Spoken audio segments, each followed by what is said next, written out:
Hi guys, my name is Stephanie, or you can call me Mago Mago, whatever you would prefer. Um, we're talking about episode 4 of season 26. We know who. I'm sorry if my brain is scrambled. I'm trying to catch up. I'm gonna try my best. I have notes down from when I watched the episode, so I'm just gonna be reading off my notes honestly, and then like things that I remember. Um, what else? I'm sorry if I'm a mess. I already feel like a mess because of my hair, and I'm gonna try my best. Hope you stick around to the end. And first things first, I'm gonna just start off the video already. First things first is I don't know why. So Big Brother does its thing where like it gives us little clips and like it uses the Big Brother voice and talks about like the players or like things that happened last week, whatever, or like a few days ago. They'll talk about it, and they brought up Leah, and they continue to go with the chubby chaser thing. Like, okay, we get it. She likes chubby guys. We get it. You don't have to keep repeating it in every episode. Like, they I can't remember exactly, but like they were referring to Leah and they just kept talk or they referred to Leah as the chubby chaser. Something like,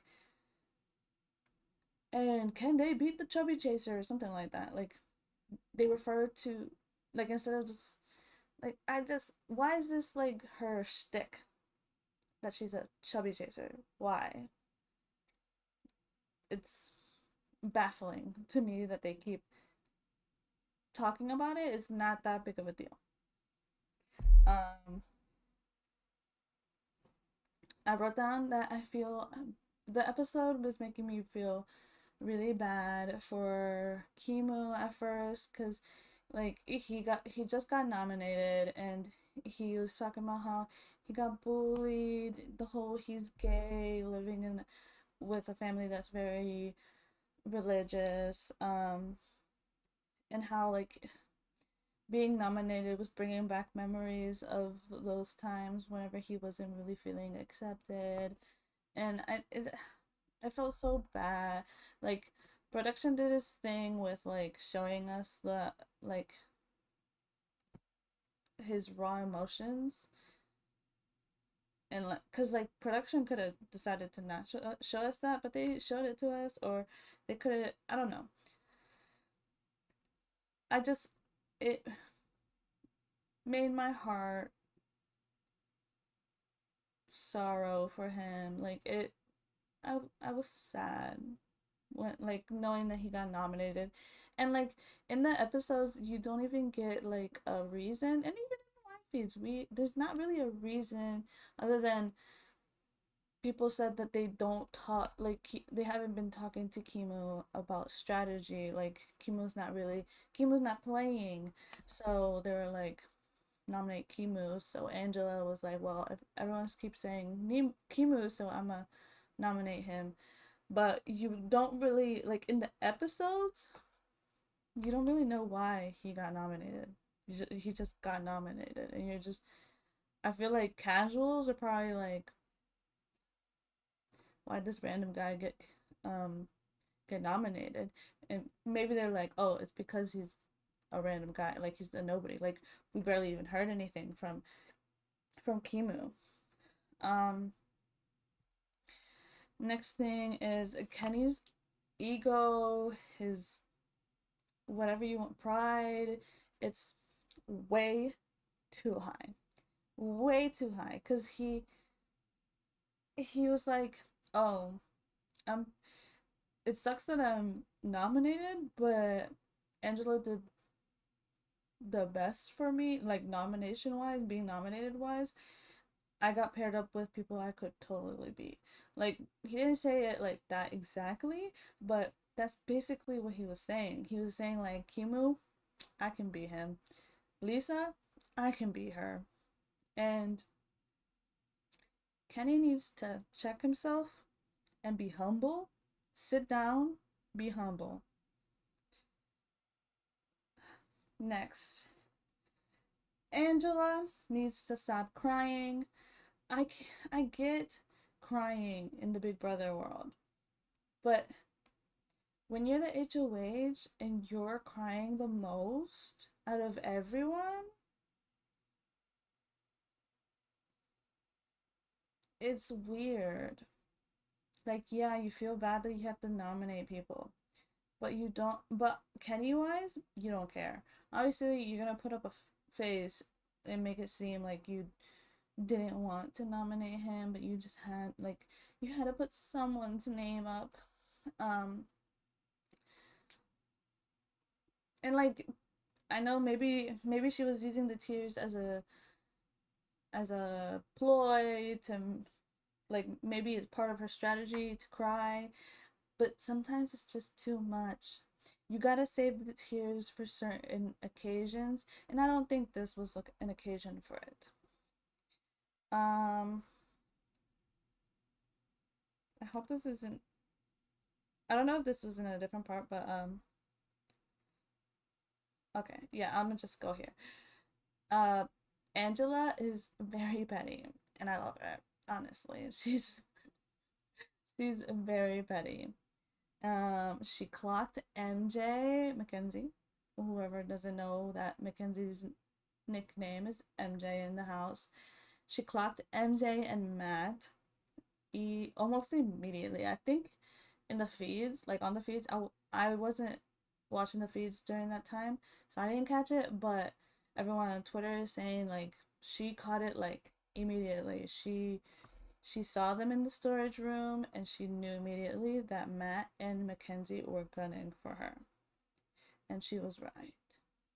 But they didn't show that part on the show, but they showed that she clocked them, but they didn't show that she was right. So it kind of just makes it seem like she's just imagining things cuz I won't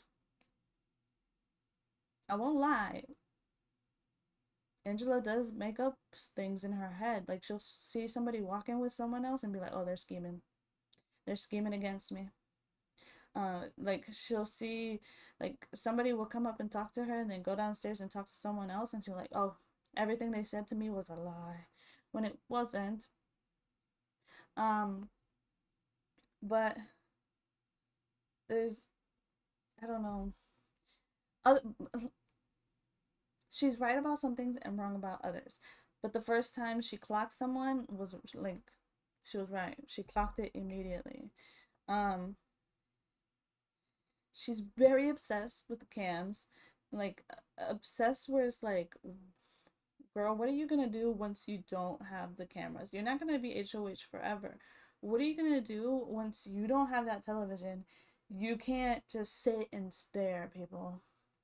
If you do, it's gonna be weird if you're downstairs in the kitchen just staring at people having conversations. Like, start mingling. Stay away from the camera. Like, you can watch the camera sometimes, but go downstairs and mingle. You don't have to be spying on everyone at all times. Um, so Angela didn't sleep all night that night. I don't know when exactly the night was, but they showed us there was a night that Angela did not sleep whatsoever. She was just talking to herself. She was just psyching herself out, psyching herself into doing something later on. um, saying a monologue, preparing herself for her monologue. Um, she was during this night. I don't think she got a lick of sleep. So this made it very bad for the next morning. Um, I think she's slowly going insane in that house. Slowly.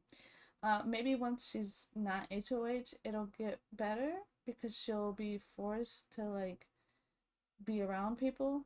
Maybe it'll get better.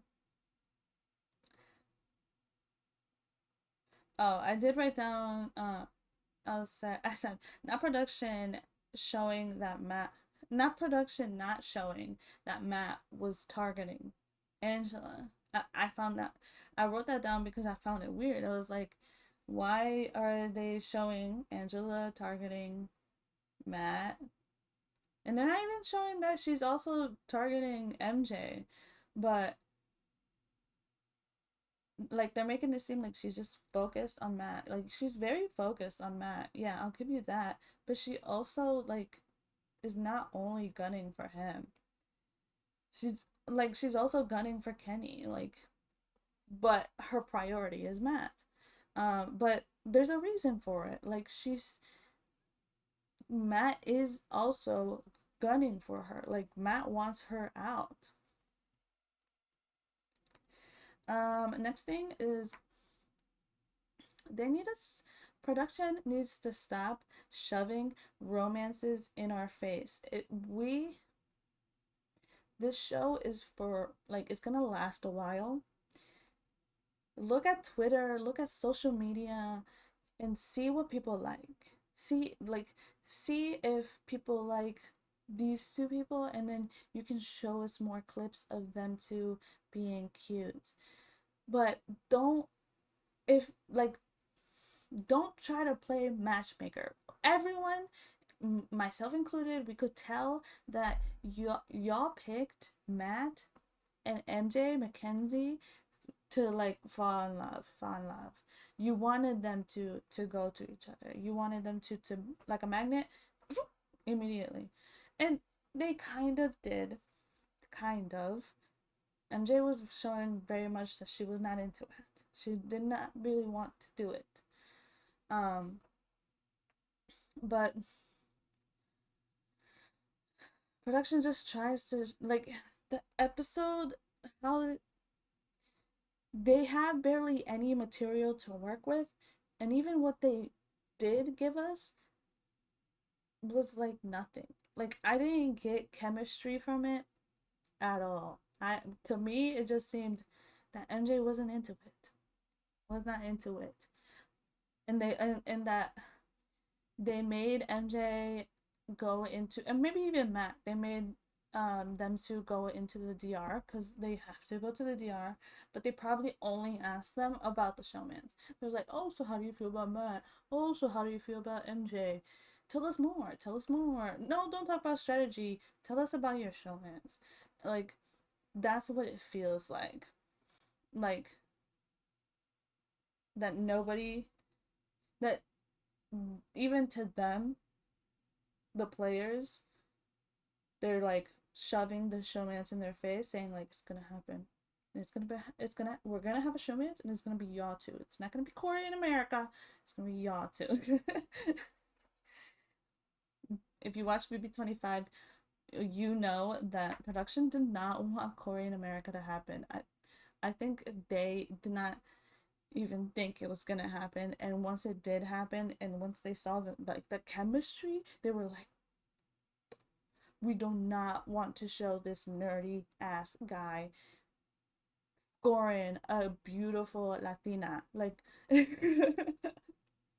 like they were like, only the hot guys are supposed to end up with a showman's. Like, what is happening? Moving on back into BB26, not BB25. Um,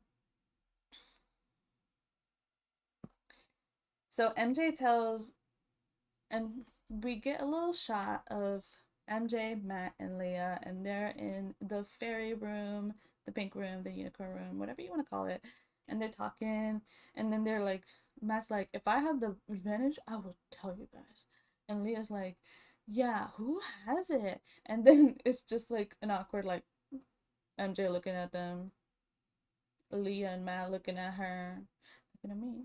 Uh, and no, I can't sing that song. It's whatever. Um, and MJ ends up telling them. She tells them, actually, I have the power.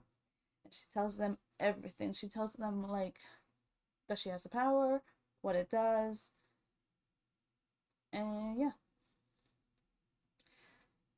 So next thing that we see is the collective forming. They show us the formation of the collective, which honest to God, I can't tell you who was in it.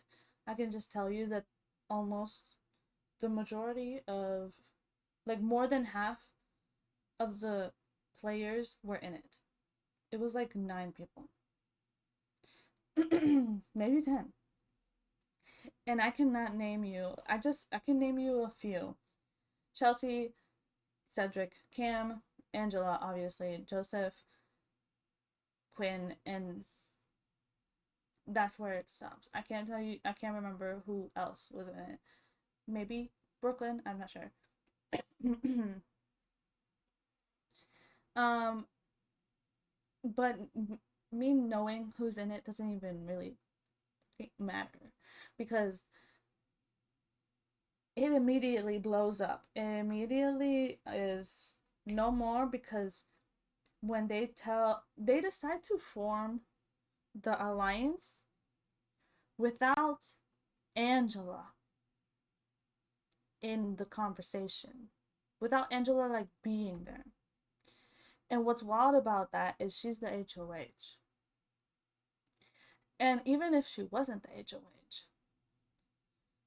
someone like Quinn should definitely know that no one usually is cool with being in an alliance that was formed without them. Because it immediately gives sus. It immediately makes you think, is this even real? Or is this real with them? But I'm at the bottom since I'm the last one to find out about it. And especially because they went up to her when they had like 8 people already. 8. They had the alliance like made all of it made already. And they were like, we knew you, we wanted you in it too. And I'm like, Miss Ma'am, that was probably not the smartest idea. I don't know why y'all thought it was smart to do that. Like, yeah, you want the HOH in the team in your alliance. Most people do. Like the first HOH, most people do. But I don't know how they didn't realize this was gonna backfire. But it really did. Because Angela immediately, when they left, was like, the collective is after me. The paranoia is already tumbling down a hill that's on top of another hill that's on top of a mountain. Angela is so paranoid. And finding out that a 9, including her, so 8 alliance is being made and that she's supposedly in it, but she's the last one to find out about it, that made her think that they were after her. I'm gonna move on. Thing we see. I don't know if y'all ready for that? We weren't ready for it on the live feeds, but we saw the whole thing. That argument was like 10 minutes long in real life. BB shortened it. Angela blew up. So I said that she didn't sleep at all the night prior. In the morning, once she came down, she was clapping and she said, Matt, Matt, Matt, you must be so proud of yourself. She blew up at Matt. And then she not only like blew up at Matt, she brought MJ into it. She brought no, she didn't bring up Matt's mom. Matt brought up his mom. And so Angela went along with it. Was like, so Matt said, "Oh, my mom's gonna have to see this. This is horrible." And then she's like, "Oh, I hope she does, and I hope she sees that her son is a brat." And so he didn't take a liking to that because he said her bringing up my mom was wrong. And I'm sorry, Matt, but she didn't bring up your mom. You did. Um, But MJ, something that we in the live feeds we couldn't actually see MJ, and she was actually crying, and so they were showing the show showed us that she was crying throughout it, and she like once the argument kind of dies down, um, MJ walks away and goes to her room. People follow her and try to console her, and she's, it's just so mean. It's not mature. It shows your character. Shut up. Shut up. The only reason you're crying is because you got caught. It's because you didn't think that anyone was clocking that you and Matt were a thing. Like it's not a thing, but it's a thing. Y'all spend the night awake. Everyone else is asleep and y'all are the only ones awake.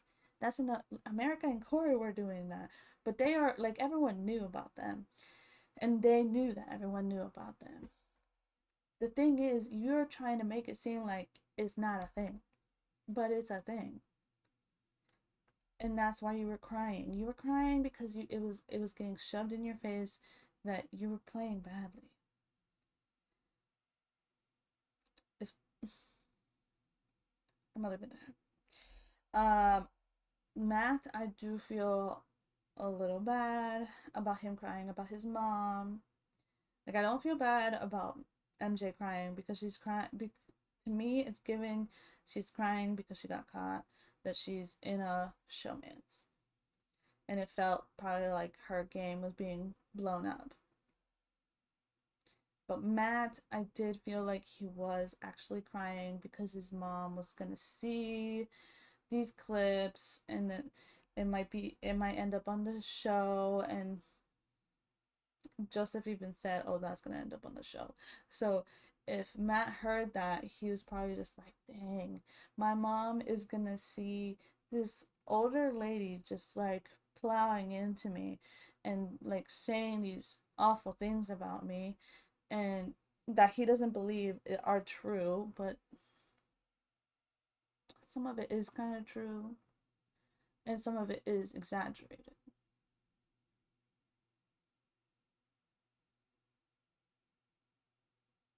So, did I mention this blow up in the previous video that I made? I feel like I did and I wasn't supposed to. Maybe I did. Okay. I have nothing I can do about that now. Um a few more things. We see we it's the veto time, and it's the spelling bee veto, or the spelling bee veto game. I don't know if it's always a video game. Veto game. Um Honestly, I've never seen it because I've only seen a couple of seasons of Big Brother, and I guess they haven't played this game in a long time because I've only seen recent seasons. So, and they haven't played it. So, I guess this is kind of iconic because people seem to really happy that it was brought back. I liked it. It was cool. I like a little spelling bee. Um, the winner ended up being, I mean, it was more than a spelling bee. There was honey involved, and there was, you had to you had to crawl through the honey and grab a letter, and you don't know, I mean, I guess they look at the letter that they pick up. But the winner ends up being Lisa, which good for her. She needed it because they didn't show this, but people were starting to turn on her, and people were starting to think, should we vote out Lisa instead? And she might have been in trouble. But she won the veto, so she took herself off of the block. Um,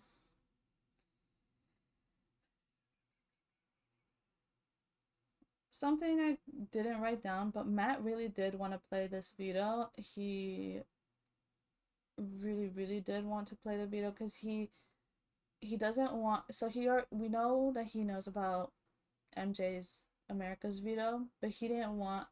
He says that he didn't want her to use it because he doesn't want to be saved. He wants to save himself. He wants to work for it. So yeah, he doesn't. He told. Not that. I can't say that. Not yet. I was about to slip on something that wasn't supposed to be slipped yet. Um. So Lisa, whenever they draw who's gonna play in the veto, the HOH is the one drawing the names, and Angela drew Lisa's name, and they said that the if one of the nominated people their names get drawn, then they can pick who's gonna play in the veto. And so since Lisa's name was picked, she could pick anyone. In the episode, she says that Matt was staring at her, and she could feel that Matt wanted her to pick him, but she said, you're not playing." Because I don't know if she said it in the episode, but I think she knew if she picked him and he won, he wouldn't have used the veto. And she needed to pick someone that she thought would use the veto. So she picked Brooklyn. But it ends up Brooklyn, we hear from Brooklyn, and she says, I need to win this and not use the veto. Keep the noms the same. But it didn't even matter because Lisa ended up winning. Um,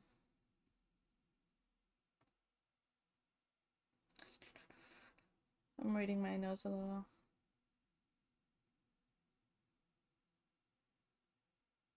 Okay. So Lisa takes herself off the block, and Angela picks who she's gonna pick to replace Lisa. And to no one's surprise, it's Matt. But again, there's America's veto. Did MJ use it on Matt? No, she did not use it. And I actually kind of understand why she didn't use it. It makes sense. Like, she could use it on herself. Some people say that it's better for her to use it now because she needs numbers, because if Matt goes, then she won't really have anyone. Like, maybe she has Leah, but Leah has a lot of connections with a lot of people, so Leah could decide to not really want to work with her at all. Maybe like in her face, Leah's a very she's gonna be nice to you, but she's not gonna tell you the complete truth if she doesn't want to either like hurt your feelings or like she's trying to like play in your face, and which is fine in the BB world. Um, so I also see why people would say that she should have used it because without Matt she doesn't really have Leah, and without Matt she really don't have anyone. Um, the last thing I have to say is I don't know why Matt is acting like he was not gunning for Angela. Like one of the last scenes that we see, if I'm remembering correctly, is that he says he's like not crying but like moping in a confessional, saying, "I just don't understand why Angela's going after me. I just don't understand why she's so focused on me. Like, what did I do? What did you do?" You don't have to ask that to the confessional or whatever. We all know, except I guess casuals that only watch the episode, you were aiming to get, like, you wanted her out, even though she's the HOH. You were telling people that Angela needs to go, and so was MJ. You and MJ were both saying Angela needs to go, as she's the current HOH and there's no way to take her out. And and y'all were saying this when she still hadn't nominated anyone. So word could have gone to her. It ended up going to her before she nominated anyone. And for some reason, she didn't nominate y'all. Like I said, I don't think that was the right decision. But who knows? Maybe it was the right decision. Um, I just think, I don't know if production was telling him to like act like this, to like act like he doesn't know why Angela doesn't like him when he knows. He should know. That's where I'm gonna finish it. This episode was okay. It was okay. Not that interesting. But any episode of Big Brother is fun to watch. In a way. Lisa's dancing right now. Okay. I'm just gonna say bye now. Please like and subscribe and comment down below if you have anything to say. I would love to hear from you guys. Please. Bye.